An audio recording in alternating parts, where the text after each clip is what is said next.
When we look at what the first step to creating safety is, it really begins with trust. All right. It begins with trust.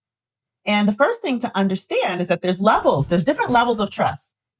But oftentimes people are asked to be at levels of trust for which they not only have earned, they have not only not earned, but have not, that maybe the person may not be capable of at the level of which their relationship is at that time. So briefly, we start at situational trust.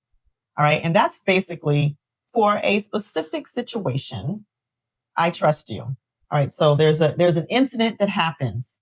In a hospital, something happens, people are called to the room. There's RT, there's, nurses, there's doctors, there's radiology. People are working to save a life. And each person is trusting each other in that situation to do what they're supposed to do. Situational trust.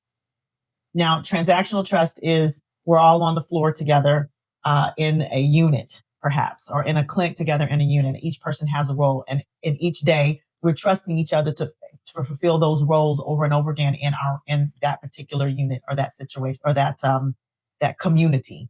So there are transactions that happen every day, and we trust each person to provide trust that if I call this nurse, if I call this RT, if I call this doctor, they will come and they fulfill the role.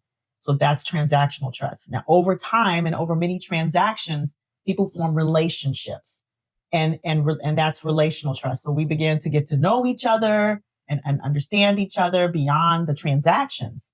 And oftentimes, that's in workplaces. That's where it ends. Now, occasionally, you have a more intimate trust where a person feels safe to divulge a little bit of what's going on with them, be vulnerable. That would be more intimate trust. And when you have that intimate trust, then that can lead to loyalty. So a lot of times in organizations, people are expected to be loyal when there's barely anything beyond situational or transactional trust. There's not even in relational trust.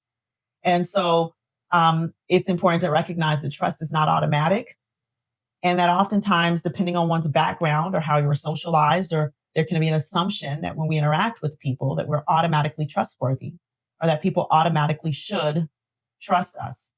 However, it's important to recognize that because of a person's lived experience or traumas, or subject to various isms or discriminations or cultural historical harms, that trust is not automatic.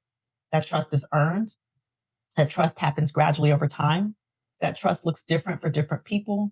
That trust comes from consistent demonstration of trustworthiness over time. And trust is not always easy for people.